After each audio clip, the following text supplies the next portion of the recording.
શું તમે 20 વર્ષ કે તેથી વધુ ઉંમરના છો? જો હા, તો તમારે તમારી કેટલીક ખરાબ આદતોને બદલી નાખવાની જરૂર છે. આજની આ વાત તમારા ભવિષ્યને વધુ સારું બનાવી શકે છે.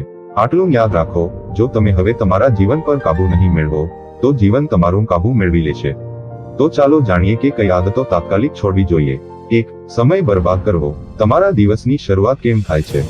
મોબાઈલ લઈને બેડમાં પડી રહેતા હો, સોશિયલ મીડિયામાં ઘણો સમય વેડફો છો. જો હા, તો તમારે હવે સમયનો સાચો ઉપયોગ શીખવો પડશે. 20ની ઉંમર એ તમારી કારકિર્દી બનાવવા માટેનો સમય છે. બિનજરૂરી વાતોમાં સમય ન ગુમાવો. 2. નિરર્થક ખર્ચ કરવો. જો તમારી ઉંમર 20ની વધુ છે, તો પૈસાનો સદુપયોગ શીખો. બિનજરૂરી વસ્તુઓ પર પૈસા વેડફવા કરતાં બચત અને રોકાણ શરૂ કરો. ભવિષ્ય માટે રોકાણ કરવું એટલું જ મહત્વનું છે, જેટલું તમારા રોજિંદા જીવન માટે પૈસા ખર્ચવું. 3. સ્વાસ્થ્યની અવગણના કરવી. 20ની ઉંમરે તમારું શરીર મજબૂત લાગે, પણ ખરાબ જીવનશૈલી ભવિષ્યમાં ગંભીર સમસ્યાઓ ઊભી કરી શકે. જંક ફૂડ ખાવું, ઊંઘ ઓછી લેવી, એક્સરસાઇઝ ન કરવી, આ આદતો હવે છોડવી જરૂરી છે.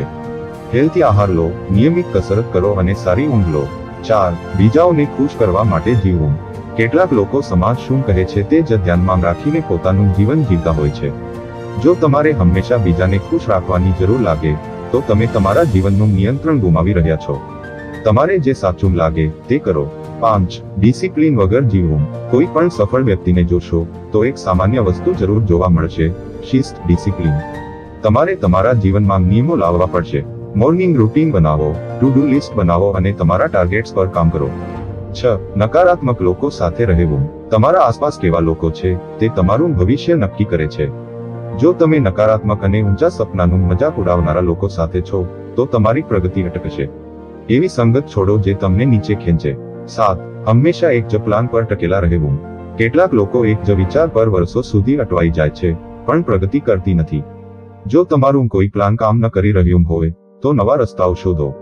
ફેલ થવામાં કંઈ ખોટું નથી, પણ ફેલ થયા પછી નવું ન શીખવવું એ ખરાબ છે. 20ની ઉંમર એ જીવનનું મોંઘું યુગ છે. જો તમે આ આદતો હવે નહીં બદલો, તો ભવિષ્યમાં અફસોસ કરવો પડશે. હવે જાગો, પોતાને ડેવલપ કરો અને તમારા સપનાઓ તરફ આગળ વધો. જો તમને આ વિડિયાથી પ્રેરણા મળી હોય, તો તમારું સહકાર અમને વધુ પ્રેરિત કરે છે. સબસ્ક્રાઇબ કરો, લાઇક કરો અને તમારા મિત્રો સાથે આ મેસેજ શેર કરો. સાથે મળીને આપણે પ્રેરણાનું એક મજબૂત અને સુંદર જૂથ બનાવી શકીએ. જય દ્વારકાધીશ.